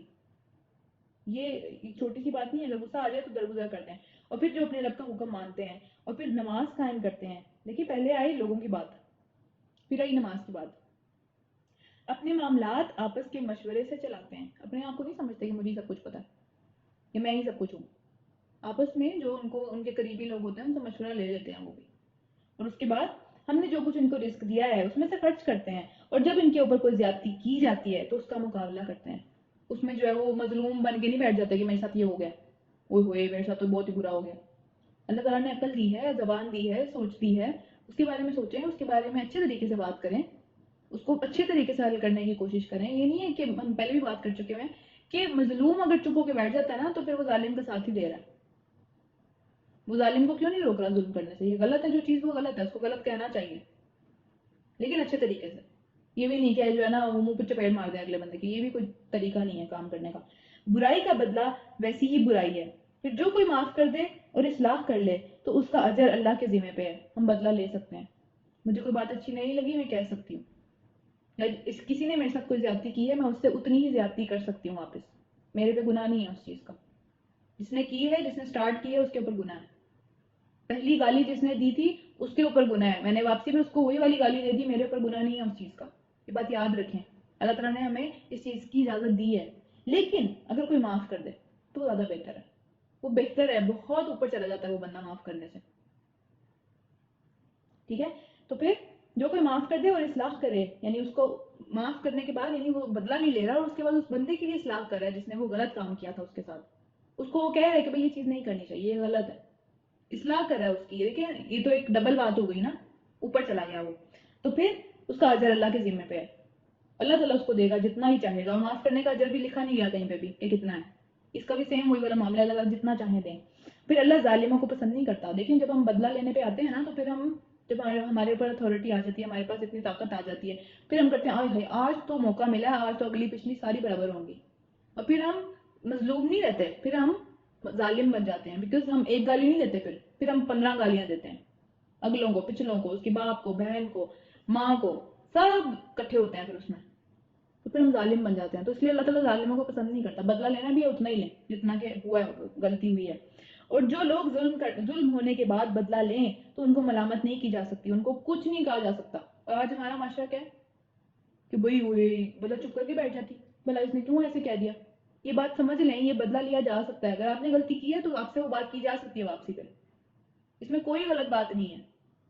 اگر کوئی کر رہا ہے تو ہاں ٹھیک ہے، اچھی بات ہے، معاف کرنا چاہیے. لیکن اگر کوئی نہیں کرنا چاہتا تو اس کی مرضی ہے، اس کی مرضی ہے، اس کے اوپر ظلم ہوا تھا، اس کو نہیں پسند یہ بات تو نہیں ہے، تو وہ بدلہ لے سکتا ہے، اس کو ملامت نہیں کی جا سکتی. ملامت کے مستحق تو وہ لوگ ہیں جو دوسروں پر ظلم کرتے ہیں، ان کو مستحق، ان کو جو ہے وہ ملامت کی جانی چاہیے. انہوں نے کیوں ایسا کیا پہلی ٹرم میں، پہلے ٹائم پہ انہوں نے کیوں ظلم کیا کسی اور کے اوپر، اور پھر زمین میں ناحق زیادتیاں کرتے پھرتے ہیں. ایسے لوگوں کے لیے سخت دردناک عذاب تیار ہے. البتہ جو شخص صبر سے کام کرے گا اور درگزر کر دے گا، معاف کر دے گا، وہ تو یہ بہت بڑے اولو العزمی کی بات ہے، یہ بہت بڑا دل ہونے کی بات ہے، یہ چھوٹی بات نہیں ہے.